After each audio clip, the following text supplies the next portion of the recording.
Quelques remarques simplement sur le marché, effectivement, numéro 28 et le marché numéro 31. Sont cités, donc on est sur des fournitures de végétaux, bon, je trouve que c'est un peu ma partie. Sont cités ici deux fournisseurs originaires des Pays-Bas.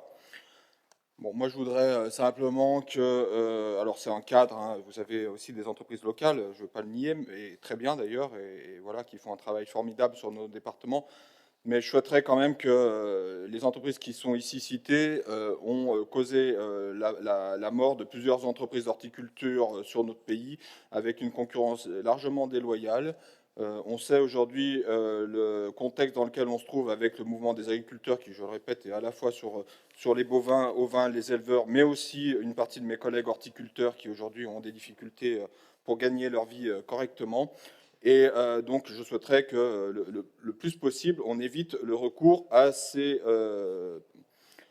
prestataires ou à ces fournisseurs étrangers, notamment quand on connaît les modes de culture de ces végétaux dans ces usines chauffées à 28 degrés toute l'année avec des liquides nutritifs. Je crois que c'est un peu en contradiction avec ce qu'on prône pour la ville d'Annecy.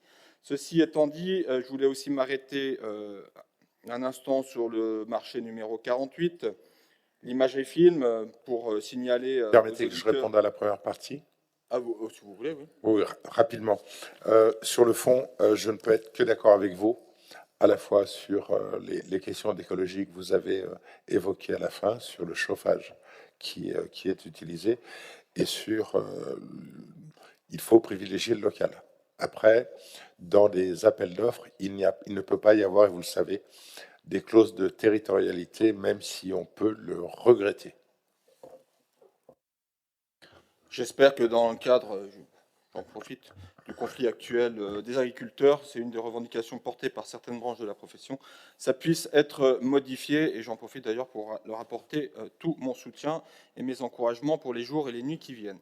Sur le marché numéro 48, l'imagerie film, bon, simplement pour signaler les 11 000 € de conception et de réalisation des 2 vidéos pour les vœux 2024. Je vais pas revenir sur ce qu'a dit mon collègue Philippe Chamosset, mais c'est vrai que ça a quand même fait beaucoup rire dans la population cette thématique que vous avez choisie avec des vaches là aussi qui ne sont pas forcément des vaches locales, ce qui a fait beaucoup rire les élèves agriculteurs que j'ai la chance d'éduquer en partie. Bref. Et là où je voulais une petite clarification, c'est sur l'avenant numéro 6. Pardon, ça tourne plus.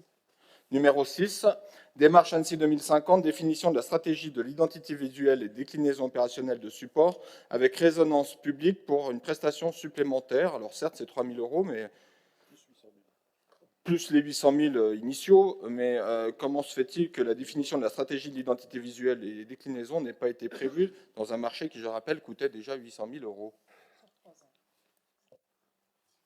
Il faut rajouter 3 000, on n'a pas pu négocier avec 800 000 €.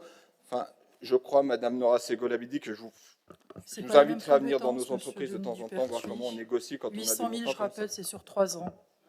Oui, enfin, c'est un marché à 800 000. Si on n'est pas capable de négocier 0,5% du tarif global et qu'on c'est de l'argent public, et 3 000 €, ça reste 3 000 €, surtout pour ce que vous avez fait.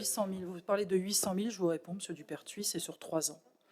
Et sur la démarche de communication, je pense que parce que l'administration n'a pas réussi à la rendre, c'était pas inscrit dans le cadre du cahier des charges, tout simplement.